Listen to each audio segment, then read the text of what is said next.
Gawad Antonia H. Dizon, Caritas. Para sa mga empleyadong hindi nagsawang tumulong sa kapwa sa panahon ng krisis at pandemya. Nanguna sa pagkakawang gawa ng walang atubili at taong naniwala na mas magandang magbigay kesa humingi. Sila ang mga natatanging empleyado na ang puso ay para sa pagtulong sa mga nangangailangang tao. George Buarin Lumbang. Bagaman nahihirapan sa krisis dulot ng pandemya, siya pa rin ang nanguna upang matulungan ang mga kapwang pinakanangangailangan.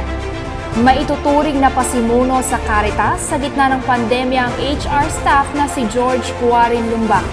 Ang kanyang inumpisahan, nasuklian ng sunod-sunod pang donasyon.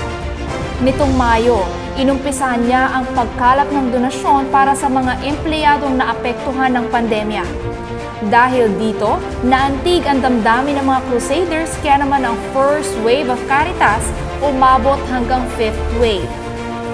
Hindi nagdalawang isip si George na tumulong lalo na ngayon marami ang nawalan ng hanap buhay sa mga residente ng Santa Ana at mga magulang ng mga estudyante. Caritas, pagtulong sa kapwa nang walang pinipiling antas. Marisa Basilio.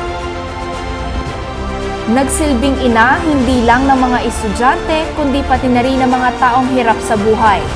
Handa siyang tumulong sa kahit sino man. Isang tawag mo lang, agad na aaksyon ang guidance counselor na si Marisa Basilio. Bukod sa pag-agapay niya sa mga estudyante ng Holy Cross College sa kanilang mental at emosyonal na kalusugan, marami rin siyang kontribusyon sa bayan. Kaya naman ang buhay ni Marisa, maihahalin tulad kay Mother Teresa. Walang pinipili sa pagtulong at pagmamahal sa kapwa. Pinatunayan niya ni Marisa sa pagsali sa iba't ibang outreach program gaya ng pagbisita sa DSWD Haven, Pampanga, Munting Tahanan ng Nazareth, JPIA Lingap Outreach at iba pa. Nanguna rin siya sa pag-ipon ng donasyon para sa mga katutubo sa Boscalan Mountain Province, Rodriguez Rizal at Porac, Pampanga. Sumali rin siya sa mga medical missions kasama ang iba pang organisasyon. Ipinakita ni Marisa ang pagmamahal niya sa nakatatanda, bata at sa bawat isa. Isang taong handang kumalinga, iyan si Marisa.